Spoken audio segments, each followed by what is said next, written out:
പുറത്തു വരുന്നത് ഇന്ത്യയിലെ പ്രധാനപ്പെട്ട 2 ഓഫീസുകൾ പൂട്ടാൻ ട്വിറ്റർ തീരുമാനിച്ചിരിക്കുന്നു എന്നുള്ളതാണ്. ബാംഗ്ലൂരിലെ ഓഫീസ് മാത്രമാകും ട്വിറ്ററിൻ്റെ ഭാഗമായി ഇനി പ്രവർത്തിക്കുക എന്നുള്ള സുപ്രധാനമായ വിവരം പുറത്തു വരുന്നുണ്ട്. സരുൺ എ ജോസ് വിവരങ്ങൾ പങ്കുവെക്കും. സരുൺ, എന്തുകൊണ്ടാണ് ഈ ജീവനക്കാരുടെ വീട്ടിലിരുന്ന് ജോലി ചെയ്താൽ മതി ട്വിറ്റർ നിർദ്ദേശിച്ചിരിക്കുന്നത്? രഞ്ജിത്ത്, ഇന്ത്യയിൽ 3 ഓഫീസുകളായിരുന്നു ട്വിറ്ററിന് ഉണ്ടായിരുന്നത്. മുംബൈയിലെയും ഡൽഹിയിലെയും അതുപോലെ തന്നെ ബാംഗ്ലൂരുവിലെയും ഓഫീസുകൾ.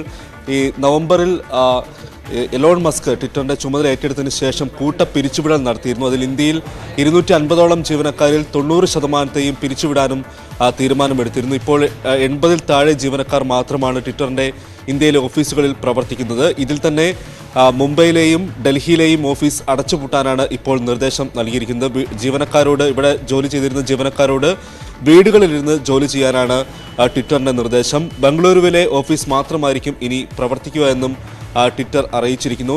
ട്വിറ്ററിൽ ആകെ 7000ഓളം ജീവനക്കാരായിരുന്നു ഉണ്ടായിരുന്നത്. ഇതിൽ പകുതിയോളം പേരെ ട്വിറ്റർ പിരിച്ചുവിട്ടു. ഇന്ത്യയിലെ ജീവനക്കാരിൽ 90%, അതായത് 250ഓളം ജീവനക്കാരിൽ 90% ജീവനക്കാരെയും പിരിച്ചുവിട്ടിരുന്നു. ശേഷിക്കുന്ന ജീവനക്കാർ മാത്രമാകും ഇനി ഈ ബംഗളൂരുവിലെ ഓഫീസിലും അതുപോലെ തന്നെ മുംബൈയിലെയും ഡൽഹിയിലെയും ഓഫീസുകൾ പൂട്ടിയതോടെ വീട്ടിലിരുന്നും ട്വിറ്ററിനായി ജോലി ചെയ്യുക. രഞ്ജിത്ത്.